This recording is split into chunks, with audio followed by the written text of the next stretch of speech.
In today's video, we're going to see how you can attach TikTok Pixel, which is an app plugin inside of Shopify. It's a pretty simple process. And right now, as you can see, I'm on the home screen. From there, what you want to do is you will go on apps right here at the add apps option. Now it's giving me an option for plenty of apps, but we don't need any of these. So we will go to the Shopify App Store. From here, we can see the search apps option right here. And here we will search for TikTok Pixel. As we can see here, we have searched it and here we have the application. This is the ad, so just press on this, Pixel Pro, TikTok Pixel. So you'll just press on this. As you can see here, you can read all of its details, what it offers, its plans, and from here you'll just simply press on install.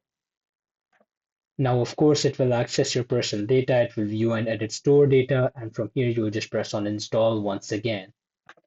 Now TikTok Pixel has successfully been attached to your Shopify. Now you just need to approve the subscription. You can pay through PayPal or you can pay through credit or debit card. And after that, you'll approve it and you will be able to use Pixel Pro as an attachment in Shopify.